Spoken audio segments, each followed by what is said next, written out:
با آرمانجا بسرکردنەوە کەسوکارên زیندانیên بادînan û gihandina Harûkariya Xat û Şanas İbrahîm şandekî Yêketiya Niştimaniya Kurdistanê pêk hatbûn ji Xat û Îman Ebderezaq endama Encûmenê Serkirdayetiya Yêketî Niştimanî Kurdistan û kandîda Baznêseyê Akirê Berdera Şêxan û heval Bilind İbrahîm Şalî endamê mekteba ragihandinê û rêveberê giştiyê dezgehê mîdyayî badînan û berpirsên Komîteyên Rêxistina Dînarte û Komîta Amêdiyê û ji mareka kadirên deverê serdana mala guhdar Zêbarî rojnamevan û çalakvanê zîndankirî kirin li gundê Heşka li devera Nehlê.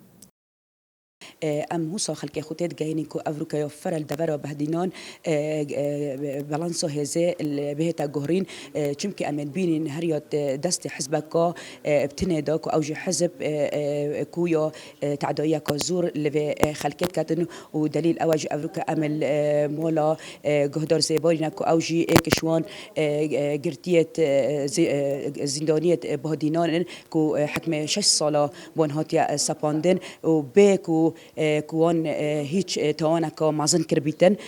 تنه او بویا کو دخوازا مافخو کرینا وقت چالاگوان ریجنا سر شارعی دخوازا مافخو و خلق کرینا لو مؤمد بجین افریقیا گرینگا عالم بچنا سر صندوق دنگدان و دنگ خوب دنا لایکدی حزبی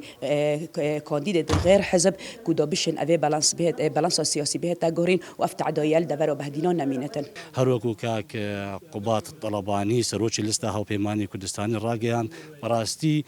سجن و زیندان زیر روزنامه‌نووسا نینە ئەوڕۆکەش خۆشبەختانە بە هاتینە کە ئەف وەفدا هاتیە و پەناوێ خات و شاناسخان کارگەرە مەکتەبا سیاسی کە ڕێز و سەڵاوی هەنە بوو ماڵە هەواڵ گوهدار زێباری و سوپاسیاوانشەکەن بۆ وێ پێشوازیە گرم ئینشاءالله لە داهاتوشدا وەکو یەکێتی نیشتیمانی کوردستان هەمیشە کە لە ماوەی ڕابردوو پاڵپشتی هەموو خەڵکی کوردستانی بۆ بەتایبەتی ڕۆژنامەنووسا ئەوڕۆکەش هەر بەردەوام بین ئینشاءالله بۆ ئازادکردناوان ئینشاءالله. کەسوکارên guhdar Zêbarî diyar kirin her li êkem rûja desteserkirina kurê wan hetanûke Serkirdayetiya Yêketiya Niştimaniya Kurdistanê berdewam li ser xet bûye digel wan û bu azadkirina kurê wan. هادنا هنگومه پی خوش بو الحمدلله شکر و کرم خدا حتی بگو به یکیتی نشتیمانی کردستان 11 و یاب سرخط یعنی سرگردای یکیتی و مسئول معلبند و مسئول کمیته و همور سرخط یعنی قدر ایرال ماهوتیا کرن راستی گهدار زیباری کرک چالاگوان بو یه زانا بو یه پیشکفتی بو پارتی کرد حبسی دا جوف بین هلانتن بو جوف بین هلانتن اوه بو نخود شتاکی دیکنن بو